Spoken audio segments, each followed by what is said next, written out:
A senior prosecutor at the Department of Justice quit rather than force a major bank to stop disbursing $20 billion in climate change funding to an array of left-wing groups flagged by new Environmental Protection Agency (EPA) Administrator Lee Zeldin.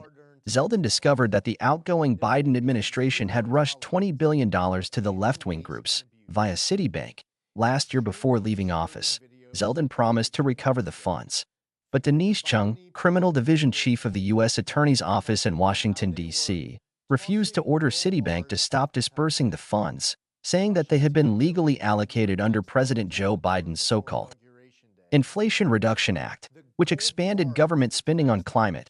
When Cheung was ordered to send a letter to Citibank telling it to withhold the funds, she resigned. Politico reported.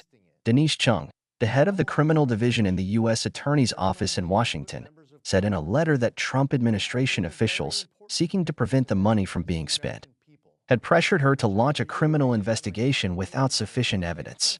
The Biden-era Environmental Protection Agency placed the money at Citibank last year to fund efforts by nonprofit green groups to reduce climate pollution. A Justice Department spokesperson said in a statement that Cheung's refusal was an act of defiance that shouldn't be celebrated. Refusing a basic request to pause an investigation so officials can examine the potential waste of government funds is not an act of heroism, just a failure to follow chain of command, the statement said. The phrase climate pollution, used by Politico above, is misleading because the main greenhouse gas, carbon dioxide, is not a pollutant.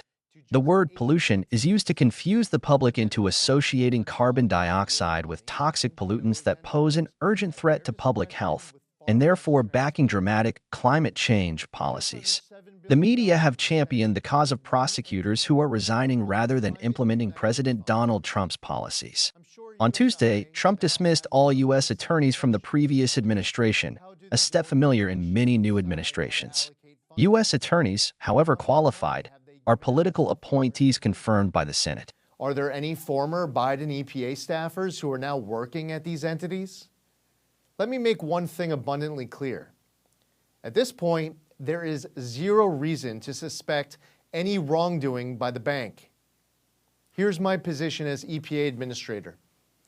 The financial agent agreement with the bank needs to be instantly terminated, and the bank must immediately return all of the gold bars that the Biden administration tossed off the Titanic. EPA needs to reassume responsibility for all of these funds. We will review every penny that has gone out the door. I will be referring this matter to the Inspector General's office and will work with the Justice Department as well.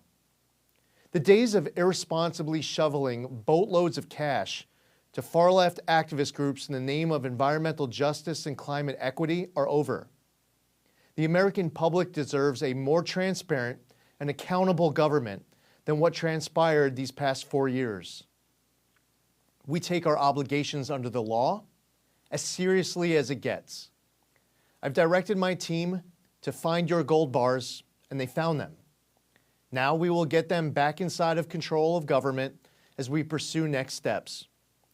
As President Trump has vowed, we are going to usher in a new golden age of American success for the citizens of every race, religion, color, and creed.